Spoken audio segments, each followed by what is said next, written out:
Shalom. Tes, gedein dikit kali ya. Ya. Sekali lagi shalom.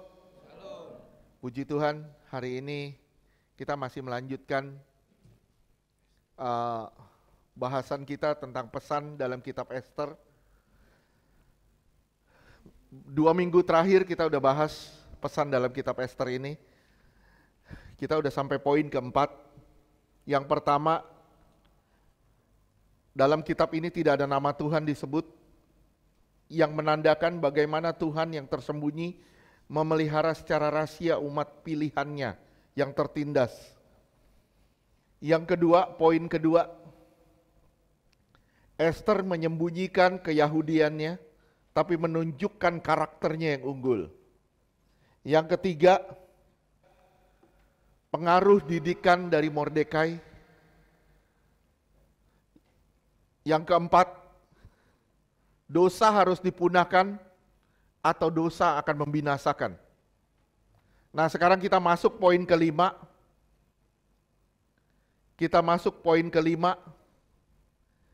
Yaitu kesombongan membawa kehancuran. Poin yang kelima adalah kesombongan akan membawa kehancuran. Kita sama-sama lihat dari Ester 3, mulai dari ayat ke-1 sampai ke-6. Ester 3 ayat 1. Sesudah peristiwa-peristiwa ini, maka Haman bin Hamedata, orang Agag, dikaruniailah kebesaran oleh Raja Ahasyeweros, dan pangkatnya dinaikkan serta kedudukannya ditetapkan di atas semua pembesar yang ada di hadapan baginda. Ya, dia orang kedua di dalam kerajaan itu. Setelah Ahasyeweros dia jadi orang kedua. Terus ayat 2. Ayat 2, dan semua pegawai raja yang di pintu gerbang istana raja berlutut dan sujud kepada Haman, sebab demikianlah diperintahkan raja tentang dia. Lihat ya, dia kurang penghormatan dari orang. Akhirnya raja harus memerintahkan supaya orang sujud menyembah dia. Terus? Tetapi Mordekai tidak berlutut dan tidak sujud. Oke, ketiga, tapi Mordekai nggak mau melakukan itu. Terus? Ayat 3, maka para pegawai raja yang di pintu gerbang istana raja berkata kepada Mordekai, mengapa engkau melanggar perintah raja? Iya, mengapa engkau melanggar perintah raja? Terus? Ayat 4, setelah mereka menegur dia berhari-hari dengan tidak didengarkannya juga, maka hal itu diberitahukan merekalah kepada Haman untuk melihat apakah sikap Mordekai itu dapat tetap. Tetapi ia telah menceritakan kepada mereka bahwa ia orang Yahudi. Iya, terus 5. Ayat 5, ketika Haman melihat bahwa Mordekai tidak berlutut dan sujud kepadanya, maka sangat panaslah hati Haman. Panas hatinya, kenapa? Karena orang nggak mau sujud kepada dia. Terus ke-6. Ayat 6, tetapi ia menganggap dirinya terlalu hina untuk membunuh hanya Lihat Mordekai ya, saja. dia merasa dirinya terlalu hina kalau dia hanya membunuh Mordekai. Terus? Karena orang telah memberitahukan kepadanya kebangsaan Mordekai itu, jadi Haman mencari ikhtiar memunahkan semua orang Yahudi, yakni bangsa Mordekai itu di seluruh kerajaan Ahasyeweros. Oke, ini poin kelima. Kesombongan atau keangkuhan akan membawa kehancuran. Saudara tahu kisahnya terakhirnya, dia bangun tiang gantungan setinggi 23 meter, 20, saya lupa 23 apa ya, pokoknya 23 apa saya nggak ngerti, lupa. Dia bangun tiang gantungan, tapi akhirnya dia yang digantung. Si Haman ini kecewa luar biasa karena Mordekai nggak mau nyembah dia. Lihat ya, ini suatu ciri kesombongan.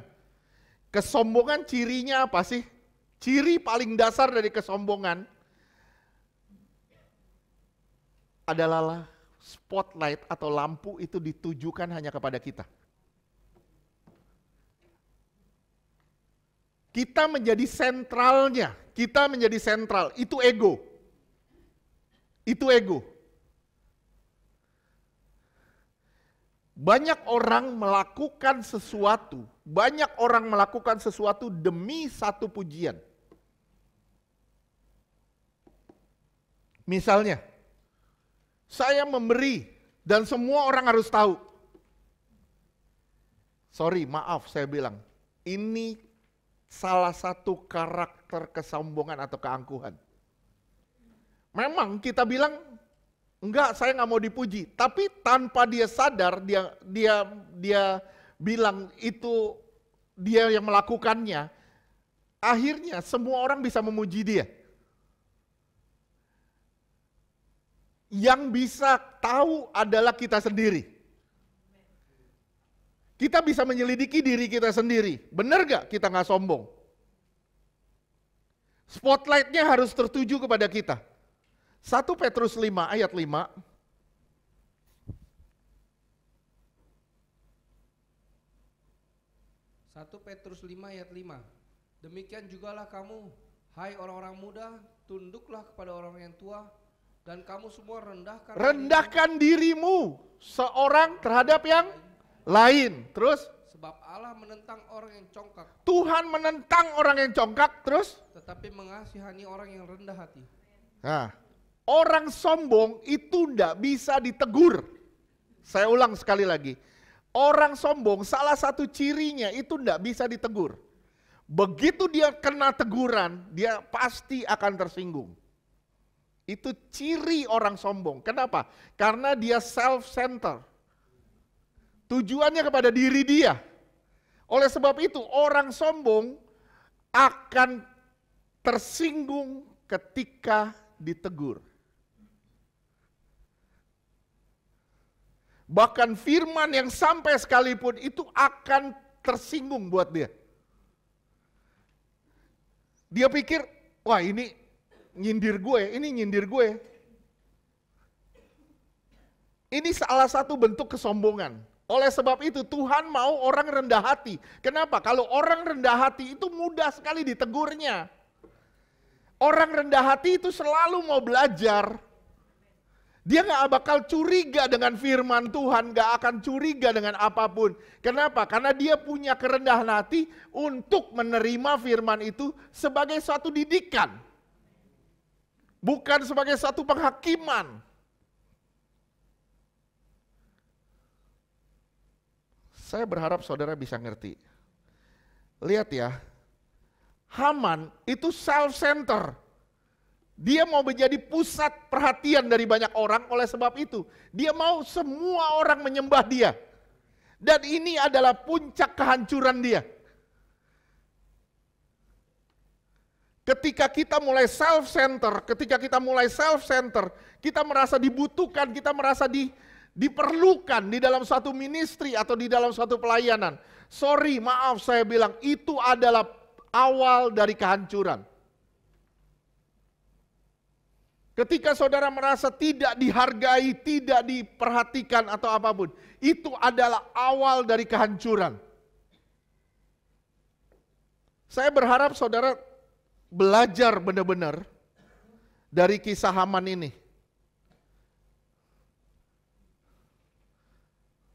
Tuhan gak mau orang yang tinggi hati. Kenapa? Karena kecongkakan atau tinggi hati membuat saudara dan saya susah untuk belajar.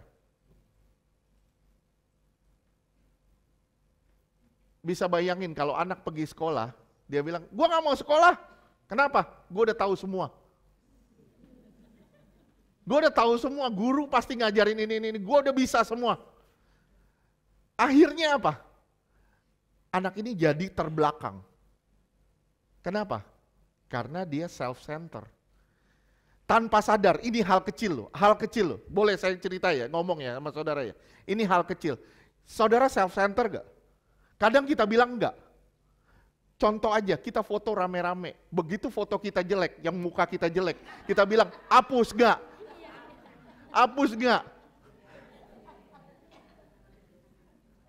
Padahal yang lain bagus. Ada 10 orang di situ, yang lain bagus, muka kita doang jelek. Kita bilang, hapus nggak? Jangan dipasang ya, jangan dijadiin WA profil ya. Itu salah satu bentuk self-center yang tanpa kita sadar. Jadi Pak kalau foto jelek-jelekin juga nggak apa-apa. Banyak orang nggak sadar dari hal-hal kecil. Kita pernah bilang sama, kita pernah share sama berdua. Kita bilang sekarang banyak orang punya tangan tapi ada matanya. Ada matanya. Begitu dia memberi, dia perhatiin nih larinya kemana nih duit. Di tangannya ada CCTV-nya. Dan begitu dia memberi, semua orang harus tahu. Ini bahaya. Kenapa? Ini ciri-ciri Haman. Saudara perhatiin ya, perhatiin.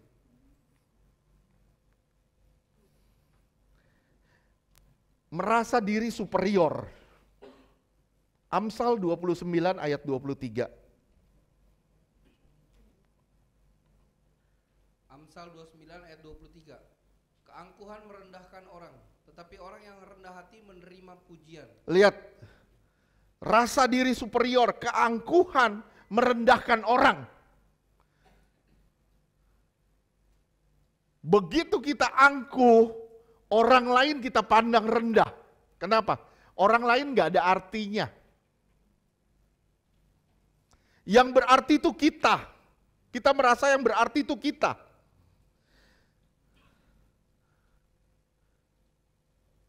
Kita sibuk dengan penampilan kita. Tujuannya apa? Tujuannya apa kita sibuk dengan penampilan kita? Supaya kadang-kadang, sorry maaf ya, bukan berarti saudara nggak boleh dandan, nggak boleh make up, nggak boleh apa. Tapi kadang kita melakukan itu demi satu tujuan, self-center. Kita tampil beda, tujuannya apa? Supaya kita dapat pujian. Rambut udah merah, dibikin hijau, dibikin ini.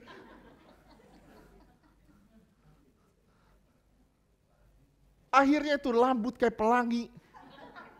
Mati semuanya rambutnya.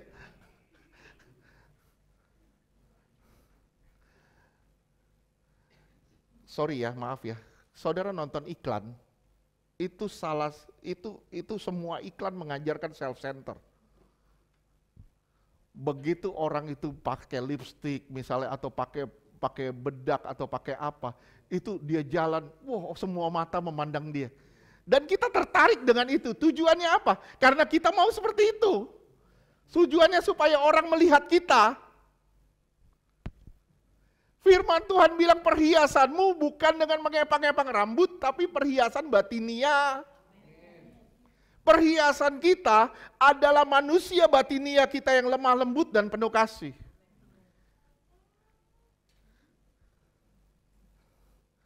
Sorry, maaf saya bilang ya, kita semua nih masih suka self-center, betul gak sih? Salah satu bentuk lagi deh, salah satu bentuk self-center ya.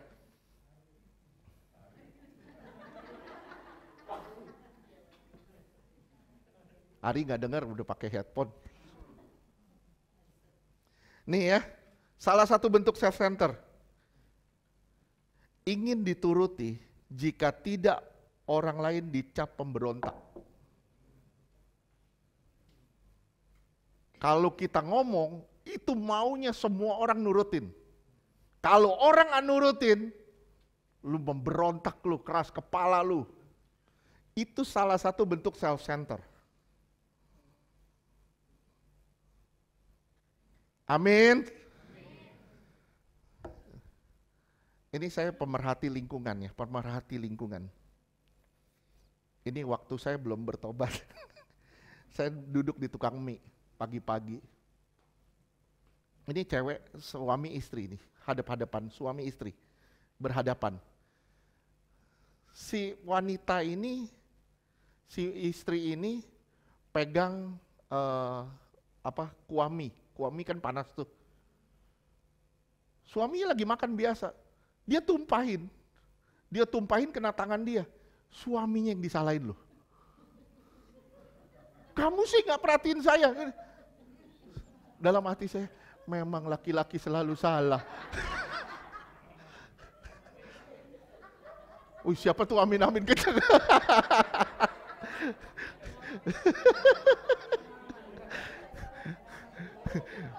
Binimu mukanya merah lu.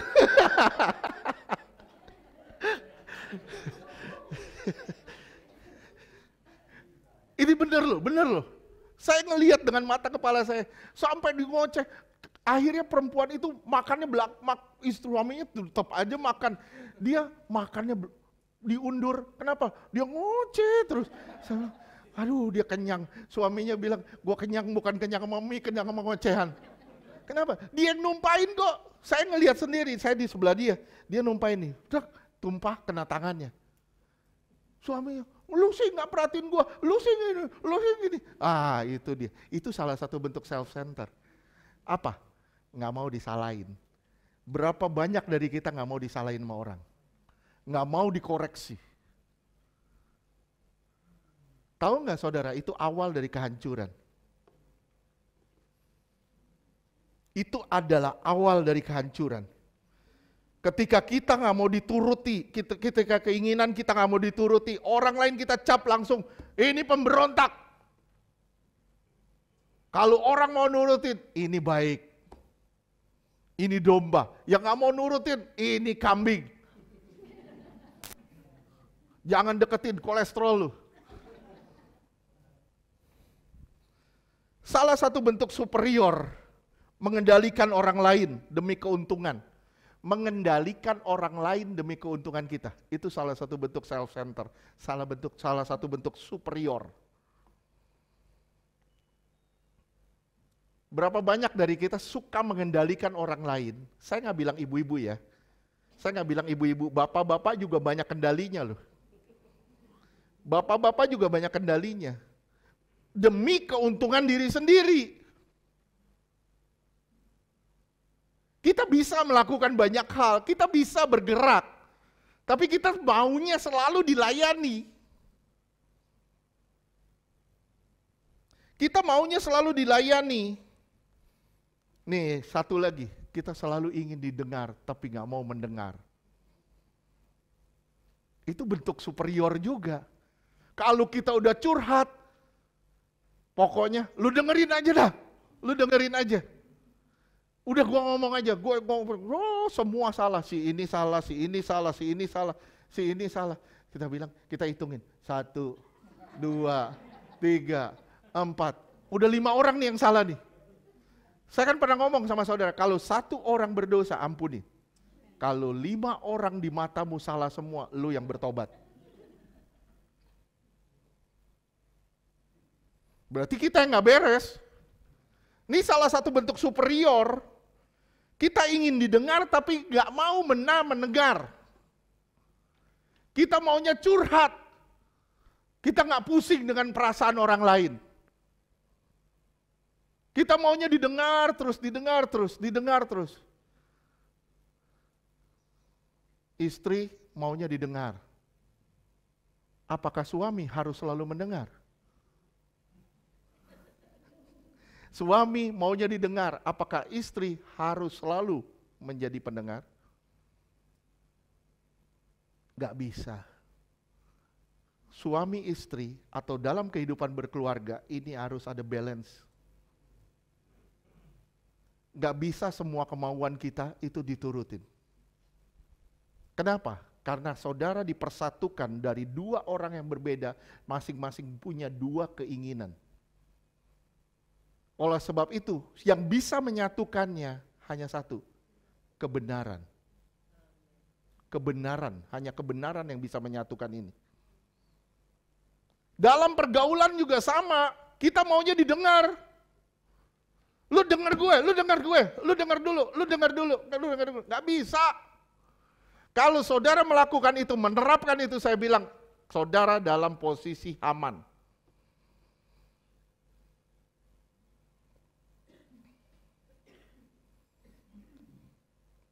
Sampai sini ngerti dah? Masih sombong gak kita? Ada yang ngerti bahasa Indonesia gak? Jujur loh, kita masih banyak penyakit di dalam kita. Kita masih ngelihat banyak sekali penyakit yang ada di dalam kita. Penyakit-penyakit rohani di dalam kita. Yang menyebabkan kita jadi self-center. Sulit loh bagi seorang hamba Tuhan, apalagi sulit banget supaya dia tidak menjadi self-center. Itu sulit banget. Nggak mudah.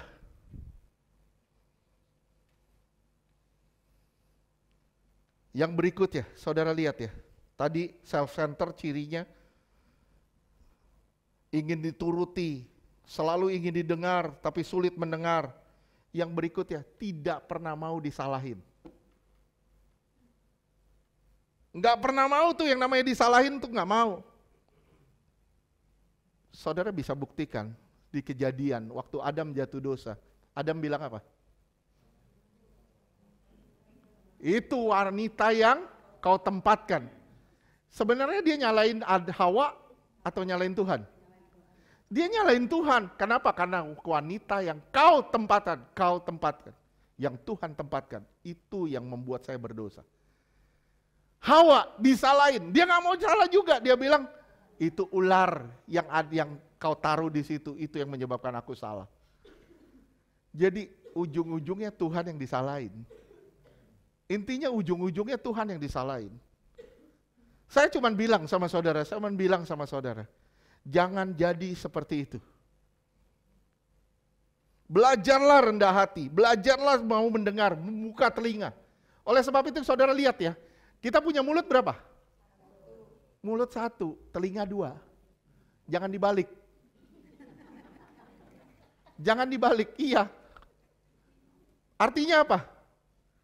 Banyak mendengar, sedikit bicara. Ya, ini ilustrasi dulu saya pernah ngomong ya, semuanya ingat ya. Saya bilang, ini otak kita sama mulut kita, panjangan mulut kita. Kalau otak kita lebih panjang, benjol namanya. Otak kita sama mulut kita, lebih panjang mulut kita. Kadang mulut kita ini lebih duluan daripada otak kita. Mulut kita ini lebih duluan kadang dari otak kita. Gimana cara mengendalikannya? Firman Tuhan. Makanya Tuhan bilang kekang di mulut. Jaga mulut kita.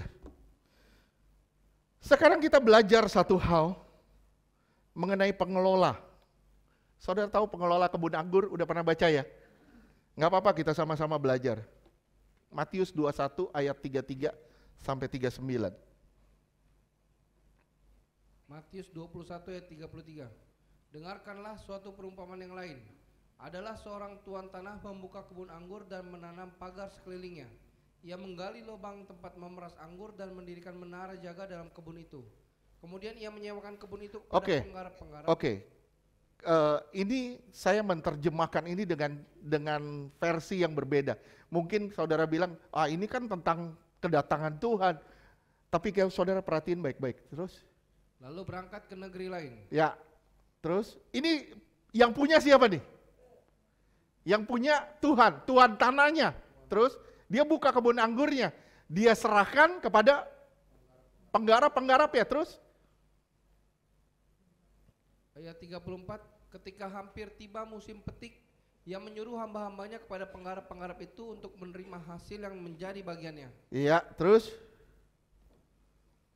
Ayat 35, tetapi penggarap-penggarap itu menangkap hamba-hambanya itu, mereka memukul yang seorang, membunuh yang lain, dan melempari yang lain pula dengan batu. Iya, lihat ya, hamba-hambanya datang dilemparin sama batu. Kenapa? Terus, lanjut. Ayat 36, kemudian Tuhan itu menyuruh pula hamba-hamba yang lain, lebih banyak daripada yang semula. Tetapi mereka pun diperlakukan sama seperti kawan-kawan mereka. Iya, 37. Ayat 37, akhirnya ia menyuruh anaknya kepada mereka. Katanya, anakku akan mereka segani. Terus 38. 38, tetapi ketika penggarap-penggarap itu melihat anaknya itu, mereka berkata seorang kepada yang lain, ia adalah ahli waris. Marilah kita bunuh dia, supaya warisannya menjadi milik kita. 39. Ayat 39, dan mereka menangkapnya dan melemparkannya keluar kebun anggur itu, lalu membunuhnya. Nah, saya switch ya. Saya menerjemahkan ini dalam versi kesombongan atau keangkuhan. Apa yang bisa kita petik di sini? saudara itu pengelola, bukan pemilik. Semua yang saudara punya itu saudara kelola, bukan saudara miliki. Nah, begitu kita merasa memiliki, kita sombong, kita angkuh. Orang lain kita jadikan pijakan demi keberhasilan kita.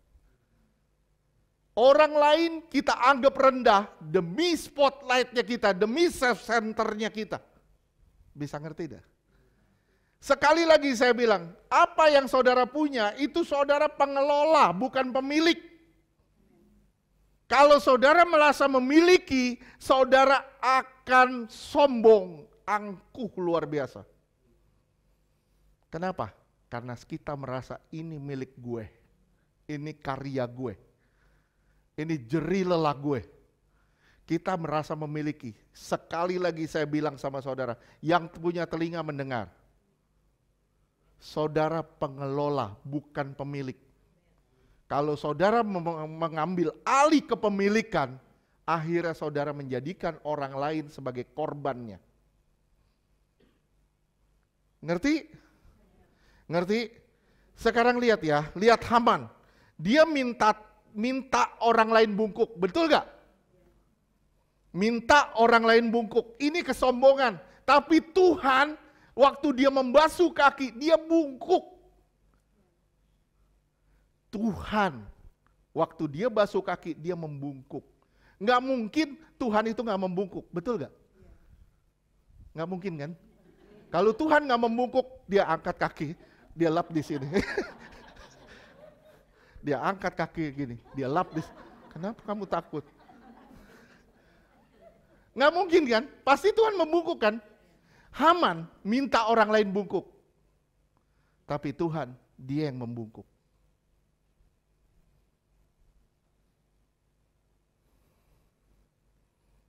Pelajaran, pesan dari kitab Ester ini yang kelima. Kesombongan itu awal dari kehancuran. Belajarlah untuk jadi rendah hati. Matius 10 ayat 24. Matius 10 ayat 24. Seorang murid tidak lebih daripada gurunya, atau seorang hamba daripada tuannya. Nggak mungkin saudara lebih daripada Tuhan. Kalau Tuhan saudara bisa membungkuk, saudara pun harus membungkuk kepada sesama. Paulus bilang, masing-masing lebih dulu memberi salam. Jangan tunggu disalamin baru kita mau salamin. Memberi salam dulu.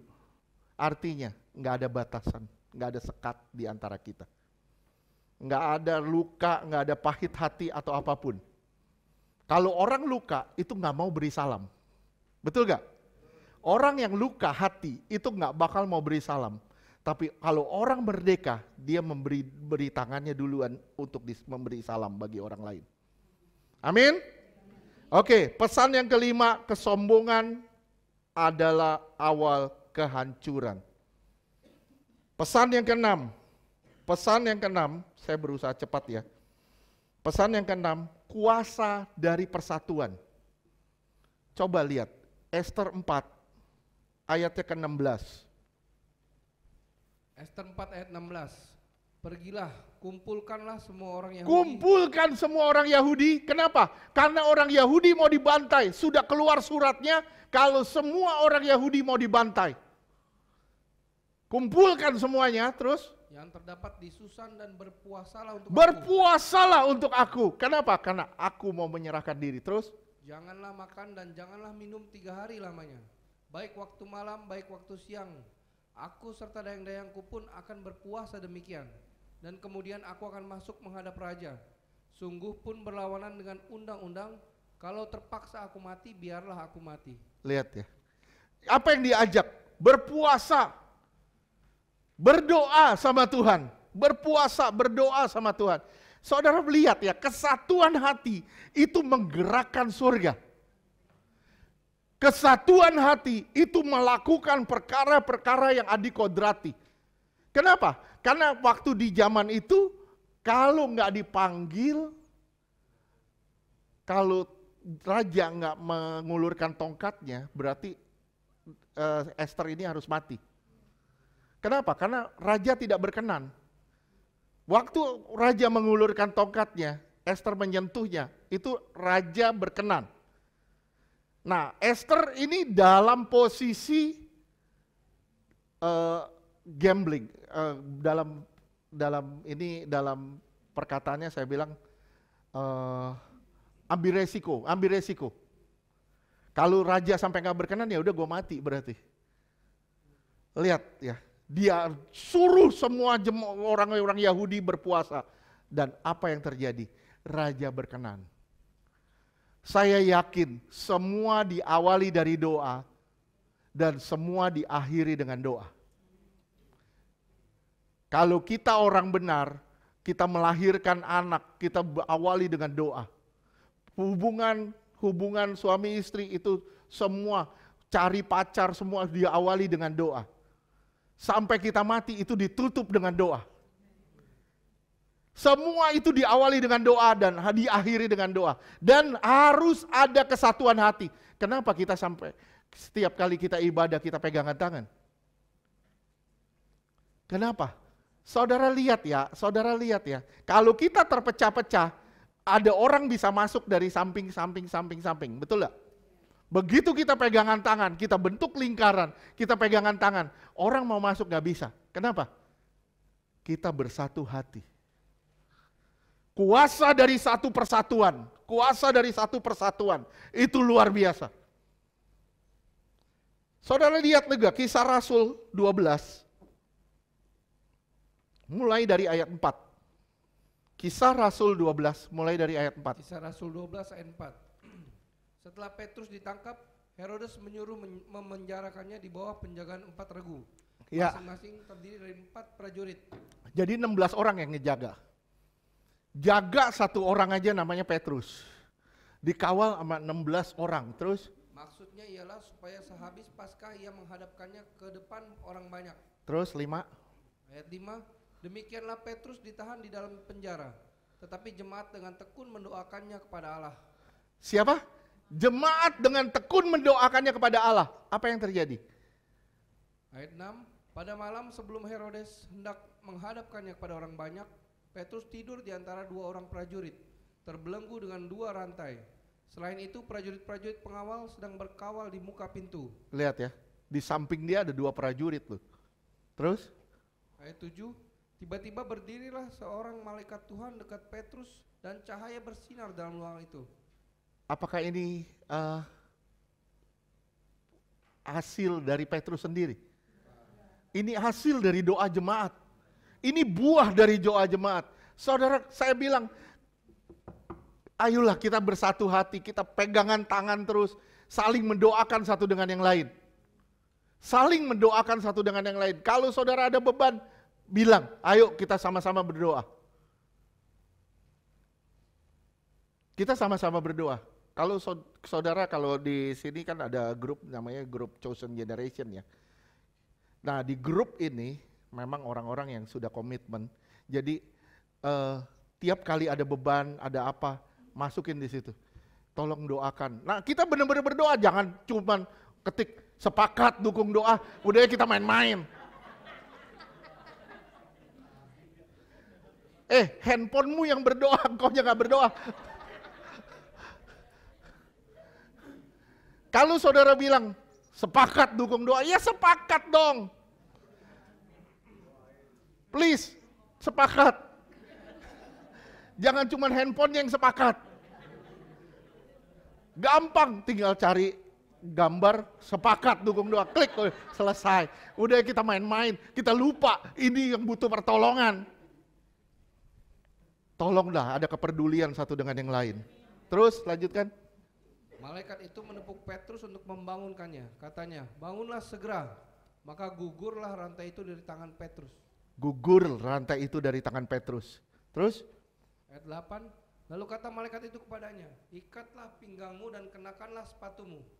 Ia pun berbuat demikian. Lalu malaikat itu berkata kepadanya, kenakanlah jubahmu dan ikutlah aku. Terus? Ayat 9. Lalu ia mengikuti malaikat itu keluar dan ia tidak tahu bahwa apa yang dilakukan malaikat itu sungguh-sungguh terjadi. Dia kira mimpi nih. Sangkanya Dia ia melihat suatu penglihatan. Dia kira suatu penglihatan atau mimpi. Terus Ayat 10, setelah mereka melalui tempat kawal pertama dan tempat kawal kedua, sampailah mereka ke pintu gerbang besi yang menuju ke kota. pintu gerbang besi loh, bukan bambu, besi. Pintu itu terbuka dengan sendirinya bagi mereka. Sesudah tiba di luar, mereka berjalan sampai ke ujung jalan dan tiba-tiba malaikat itu meninggalkan dia. Ini kan terobosan. Terobosan terjadi kenapa? Kesepakatan. Karena kesepakatan, kesehatian. Terobosan baru bisa terjadi kalau ada kesehatian, kesepakatan. Kalau nggak ada kesehatian, jangan berharap ada terobosan. Terus Ayat 11, dan setelah sadar akan dirinya, Petrus berkata, sekarang tahulah aku benar-benar bahwa Tuhan telah menyuruh malaikatnya dan menyelamatkan aku dari tangan Herodes dan dari segala sesuatu yang diharapkan orang Yahudi. 12. Ayat 12, dan setelah berpikir sebentar, pergilah ia ke rumah Maria, ibu Yohanes yang disebut juga Markus. Di situ banyak orang berkumpul dan berdoa. Nah, mereka lagi berdoa buat Petrus. Ternyata Petrus sudah dikeluarin. Coba ya, saudara ya. Kita bukan self-center. Saya bilang sekali lagi, kita jangan self-center. Tapi kita belajar punya kepedulian kepada orang-orang di sekitar kita. Mulailah berdoa bagi mereka. Bukan hanya emoji-emoji yang jalan.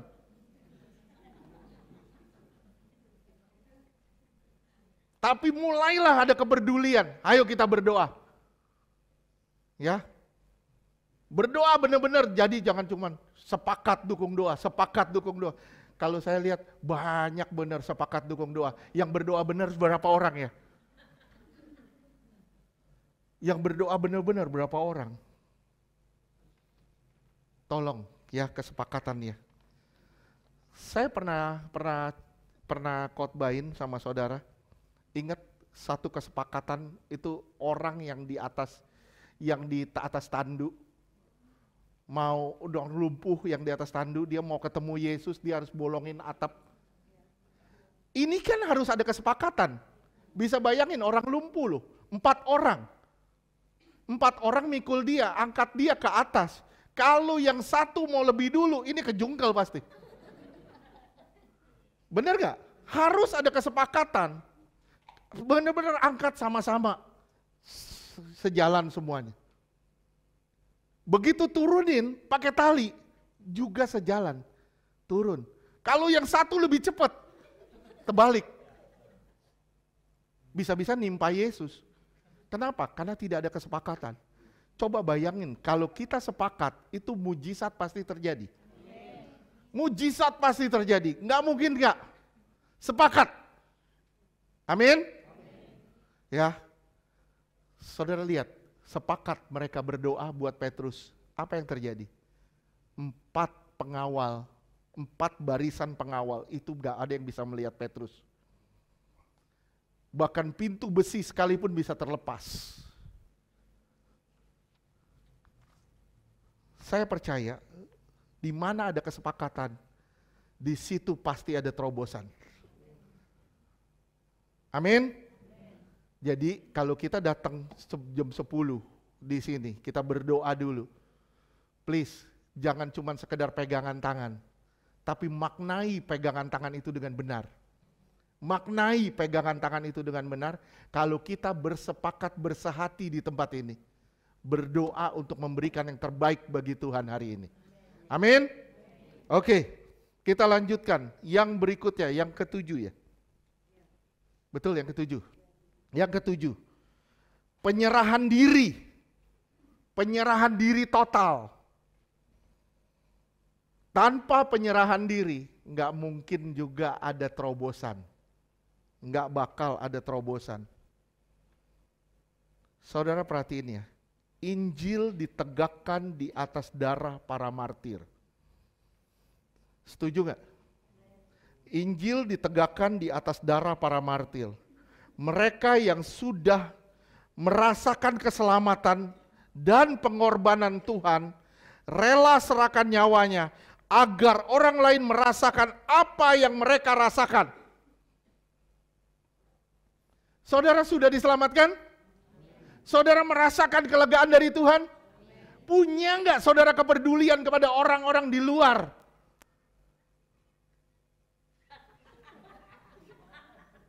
Untung bukan saya lagi. Kalau saya Shopee.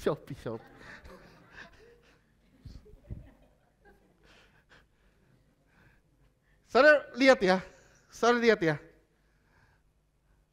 Injil itu dimulai dari darah para martir. Saudara sudah diselamatkan. Saudara nggak bisa keep keselamatan itu buat diri sendiri.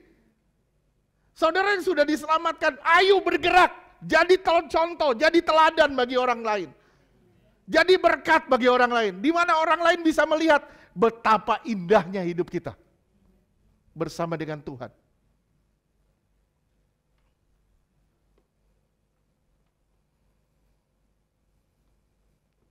Bagaimana dengan saudara? Bagaimana dengan saya?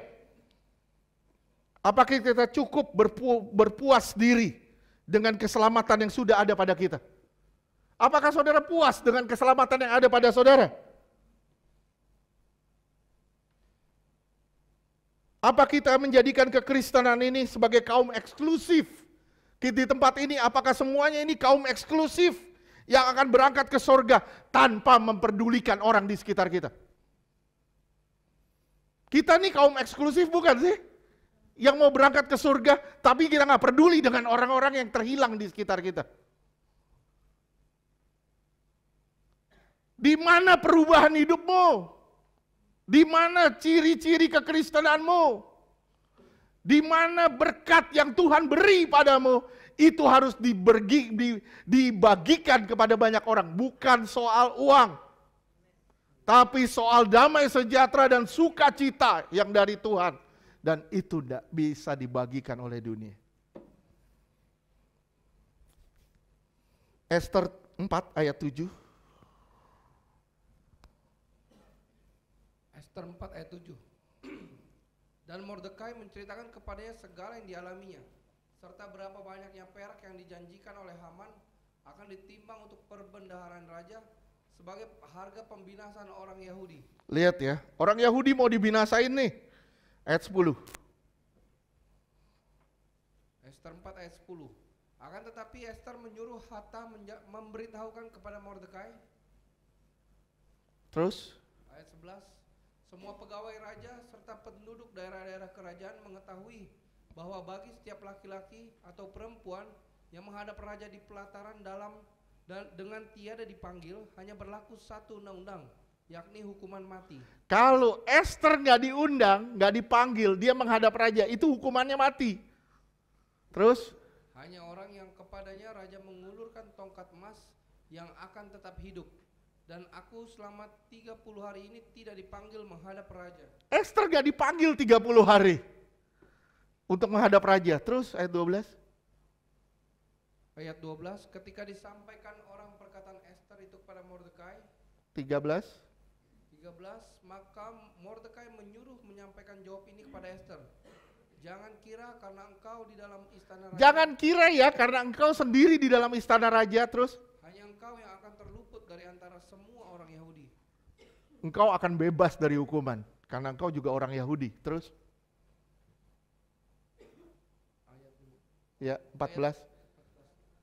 Ayat 14, sebab sekalipun engkau pada saat ini berdiam diri saja, bagi orang Yahudi akan timbul juga pertolongan dan kelepasan dari pihak lain. Nah, ini perkataan Mordekai ini luar biasa loh. Sebab sekalipun engkau pada saat ini berdiam diri saja, bagi orang Yahudi akan timbul pertolongan. Ini ada perkataan tentang Tuhan yang tidak diungkapkan di sini. Terus? Dan kau dengan kaum keluargamu akan binasa. Siapa tahu mungkin justru untuk saat seperti ini kau beroleh kedudukan sebagai ratu. Lihat ya. Mordekai bilang apa di sini? Tuhan menempatkan engkau sebagai ratu, pasti ada tujuannya. Pasti ada tujuannya. Ya apa? Apa tujuannya? Untuk menyelamatkan orang-orang Yahudi yang akan binasa. Ini perkataan Mordekai. Terus Ester 8 ayat 3. Ester 8 ayat 3. Kemudian Esther berkata lagi kepada raja sambil sujud pada kakinya dan menangis memohon karunia-Nya. Ini kalau saudara baca ini dari ayat 1, itu jadi Esther dapat perkenanan dari raja, dia ngulurin tongkat, ternyata raja mengulurkan tongkat, tanda perkenanan. Dia dikenan raja, akhirnya dia samperin ke raja, dia perkenan raja, yang dia minta apa? Undangan. Terus dia minta raja datang ke pestanya dia. Terus? Supaya dibatalkannya maksud jahat Haman, orang Agag itu, serta rancangan yang sudah dibuatnya terhadap orang Yahudi. Terus? Ayat 4, maka raja mengulurkan tongkat emas kepada Esther, lalu bangkitlah Esther dan berdiri di hadapan raja. 5. Ayat 5, serta sembahnya, jikalau baik pada pemandangan raja, dan jikalau hamba mendapat kasih raja, dan hal ini kiranya dipandang benar oleh raja dan raja berkenan kepada hamba, maka hendaklah dikeluarkan surat titah untuk menarik kembali surat-surat yang berisi rancangan Haman bin Hamedata, orang Agag itu, yang ditulisnya untuk membinasakan orang Yahudi di dalam semua daerah kerajaan.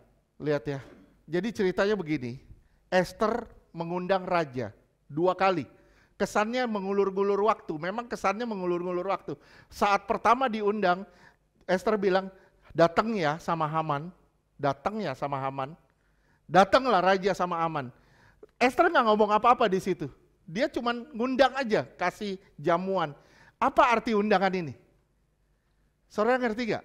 Kesannya memang mengulur waktu. Undangan itu dalam tradisi di dulu, itu berarti ingin membangun suatu hubungan atau relasi. Undangan itu berarti membangun hubungan atau relasi. Saudara punya undangan gak dari Tuhan? Punya undangan? Berarti Tuhan mau membangun relasi dengan saudara. Amin? Tuhan mau membangun relasi dengan kita. Nah, begitu tahap pertama, undangan pertama, Esther gak ngomong apa-apa. Undangan kedua, baru dia ngomong.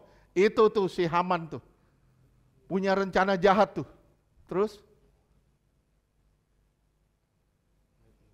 Ayat 6, karena bagaimana hamba dapat melihat malapetaka yang menimpa bangsa hamba, dan bagaimana hamba dapat melihat kebinasaan sanak saudara hamba. Lihat ya, dia peduli sama diri sendiri dah. Dia bukan hanya peduli pada dirinya sendiri, tapi dia peduli pada bangsanya. Dia rela menyerahkan dirinya demi keselamatan orang banyak. Rela nggak saudara menyerahkan hidup saudara demi keselamatan orang banyak? Berapa banyak dari kita relakan diri kita demi keselamatan orang-orang di sekitar kita? Saya ulang sekali lagi, gak apa-apa deh biar nancep. Saya ulang sekali lagi, iman terdiri atas 3 dimensi. Betul gak? 1, pengetahuan. 2, pengakuan. Saudara punya pengetahuan tentang Tuhan? Saudara tahu dia Tuhan. Saudara ngaku kalau dia Tuhan. Amin? Yang ketiga, iman baru komplit kalau ada penyerahan diri total. Kalau saudara nggak nyerahin diri total, sorry, maaf saya bilang ya, berarti saudara belum dapat disebut orang beriman.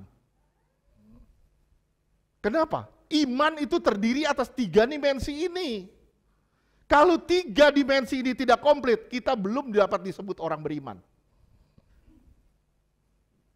Kita masih disebut orang percaya, bukan orang beriman. Amin. Terus lanjutkan. Esther 8 ayat 7. Maka jawab Raja Ahasveros kepada Esther, sang ratu, serta kepada Mordekai orang Yahudi itu. Harta milik Haman telah kukaruniakan kepada Esther, dan Haman sendiri telah disulahkan pada tiang karena ia sudah mengacungkan kepada orang Yahudi. Jadi ini Haman udah digantung. Haman udah digantung. Saudara perhatikan sampai di sini dulu. Saudara perhatikan apa yang saudara petik di sini. Esther menyerahkan dirinya untuk keselamatan orang banyak. Kenapa saudara dipanggil? Ayo, kenapa saudara dipanggil sama Tuhan? Kenapa? Apakah untuk menyelamatkan diri sendiri? Sorry, maaf, jangan jadi Kristen eksklusif. Otak kita cuma satu, yang penting gua selamat, yang penting gua selamat. Yang penting gua selamat. Apa bedanya kita sama Haman? Self-center kok. Kita jangan jadi orang Kristen yang eksklusif. Tapi saudara dipanggil untuk menyelamatkan orang-orang di sekitar saudara. Jadi saudara harus peduli dengan kebenaran dan kekudusan hidup. Kalau saudara bakal dipakai Tuhan untuk menyelamatkan orang di sekitar saudara. Kalau sampai ke tingkat ini, pasti Tuhan akan pakai saudara. Nggak mungkin enggak. Roma 9 ayat 1 sampai 3. Roma 9 ayat 1. Aku mengatakan kebenaran dalam Kristus. Aku tidak berdusta. Suara hatiku turut bersaksi dalam Roh Kudus. Terus? Ayat 2. Bahwa aku sangat berduka cita dan selalu bersedih hati. Terus? Ayat 3. Bahkan aku mau Aku mau terkutuk. Terus? dan terpisah dari Kristus demi saudara-saudaraku, kaum sebangsaku secara jasmani. Aku mau menyerahkan diriku, aku rela binasa. Asal orang-orang di sekitarku selamat. Saudara punya gak sih perasaan seperti Paulus ini? Mau gak saudara merelakan diri saudara demi keselamatan orang-orang di sekitar saudara?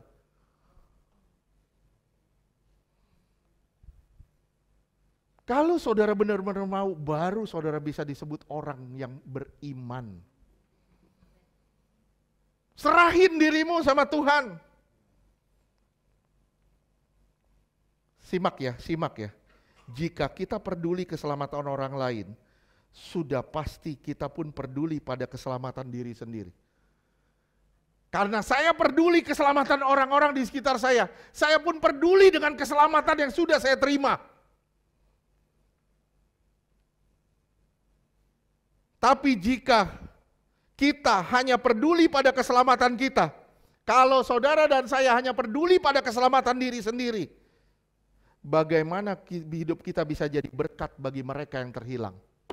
Bagaimana saudara bisa jadi berkat buat mereka yang terhilang? Tidak mungkin. Mustahil.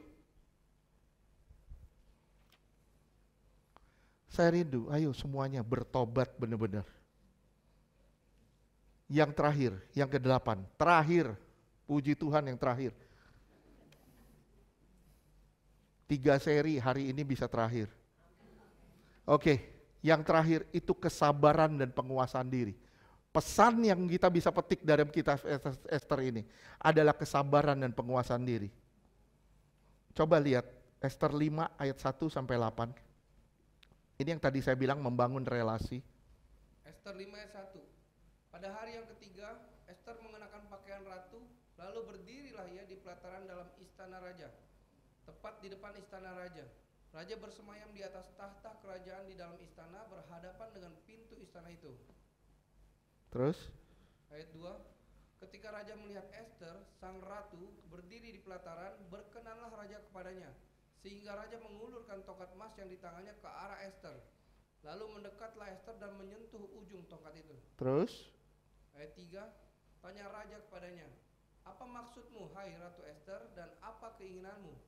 Sampai setengah kerajaan sekali. Ini luar biasa loh. Raja begitu jatuh cinta sama dia.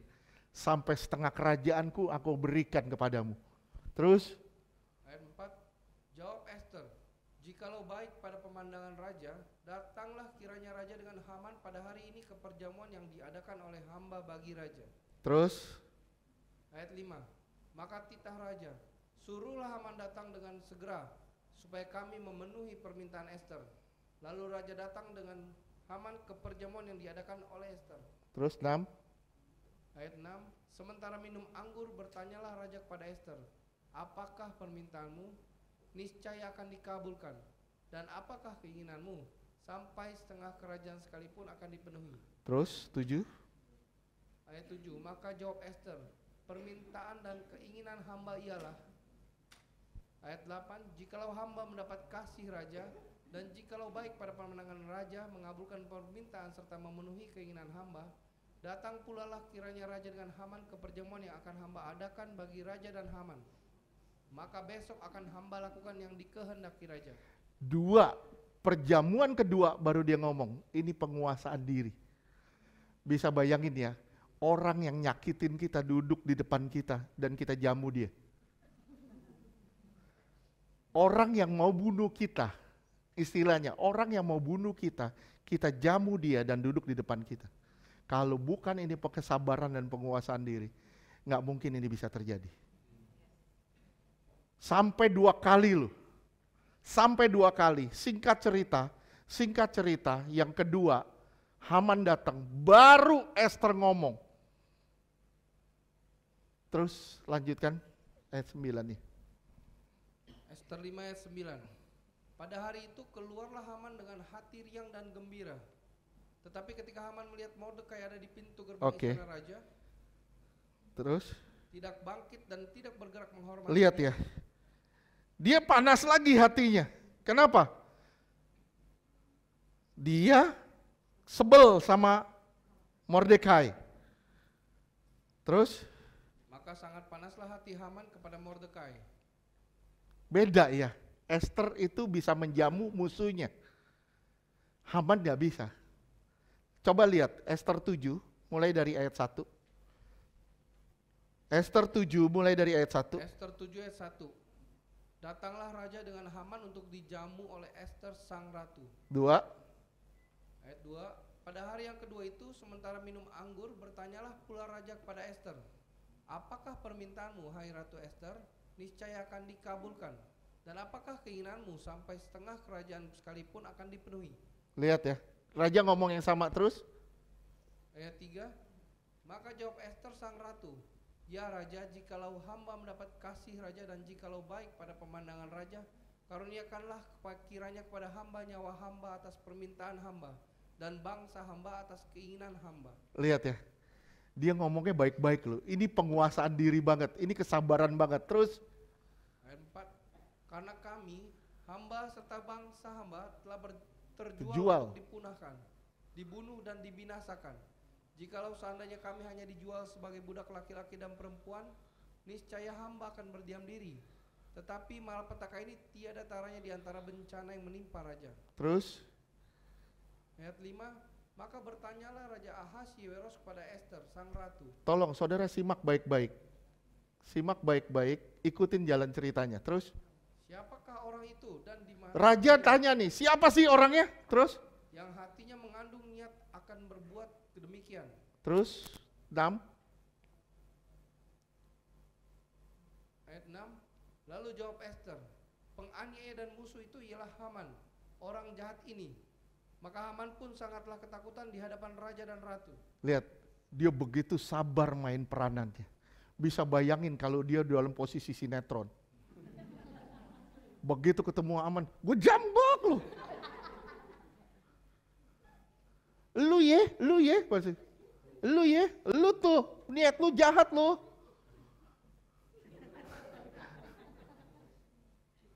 Lu mau bunuh gue? Lu gak tahu siapa gue? Nah, kalau sinetron kan gitu. Untung dia punya kesabaran dan penguasaan diri. Coba bayangin kalau kita yang di situ. Kita jambak si Haman. Haman begitu dijambak pakai rambut palsu lagi. Bisa bayangin gak kalau dia ada penguasaan diri?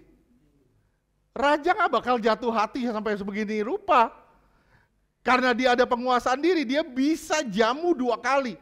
Dan begitu raja tanya, kenapa? Baru dia ngomong, ada orang yang mau bunuh saya dan seluruh bangsa saya. Ayat 7. Ayat 7. Lalu bangkitlah raja dengan panas hatinya daripada minum anggur dan keluar ke taman istana. Raja lagi panas nih, lagi panas hatinya, terus dia keluar, terus Akan tetapi Haman masih tinggal untuk memohon nyawanya kepada Esther sang ratu, karena ia melihat bahwa telah putus niat raja untuk mendatangkan celaka kepadanya. 8. Ayat 8. Ketika raja kembali dari Ini taman luar istana, biasa loh, ini luar biasa loh.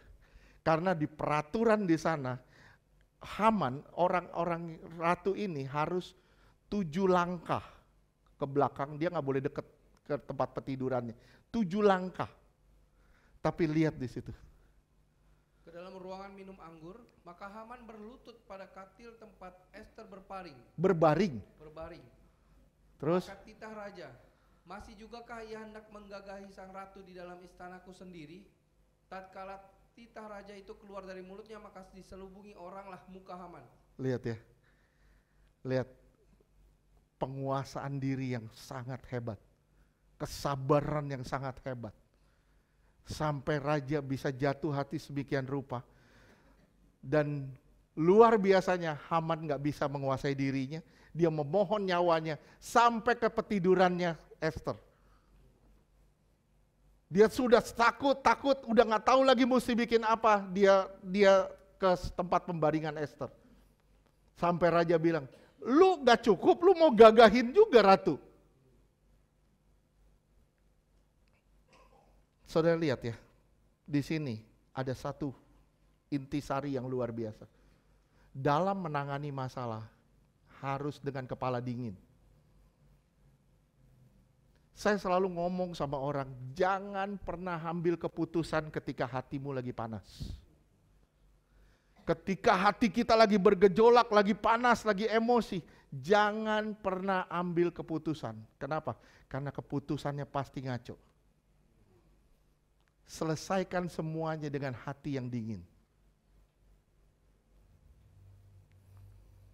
Amsal 16 ayat 32.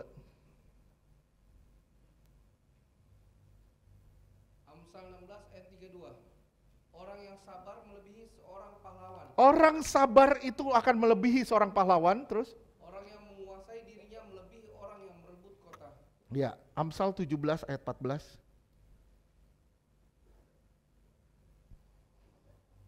Amsal 17 ayat 14. Memulai pertengkaran itu seperti membuka jalan air. Terus? Jadi undurlah sebelum perbantahan mulai. Lihat ya. Tuhan bilang gini, memulai pertengkaran itu seperti membuka jalannya air. Jadi berusahalah untuk mengendalikan diri dan berusahalah untuk sabar dalam segala hal. Satu perkataan kita itu bisa membuka jalannya air. Begitu satu perkataan kita, emosi kita ngomong, satu aja itu bisa kita diserang bertubi-tubi. Bisa jadi perbantahan, bisa jadi keributan. Kenapa? Karena nggak ada penguasaan diri. Kalau kita ada penguasaan diri, pasti nggak akan ada keributan. Sama siapapun, kita pasti nggak akan beribut. Kenapa? Karena kita bisa menguasai diri kita. Dosa terjadi kenapa? Nggak ada penguasaan diri. Kalau kita bisa menguasai diri, pasti dosa itu nggak akan terjadi. Amin. Ini pelajaran dari kitab Esther. Pesan-pesan dari kitab Esther. Gimana caranya saudara sabar ya? Jadi orang yang sabar. Benar-benar jadi orang sabar. Jadi orang yang bisa menguasai diri. Saudara juga jadi orang yang menghalau semua dosa. Saudara patahin semua dosa. Berkata tidak pada dosa. Saudara mau nyerahin diri total sama Tuhan. Jangan jadi orang sombong, angkuh. Ayo sama-sama kita serahin diri kita supaya kita dapat bersatu satu dengan yang lain. Kita ngeblend. Kita nggak pilih-pilih. Tapi gimana caranya kita berbaur satu dengan yang lain semuanya. Menganggap yang lain ini lebih penting dari diri kita sendiri. Supaya apa? Tujuannya adalah kesatuan. Amin. Tuhan berkati.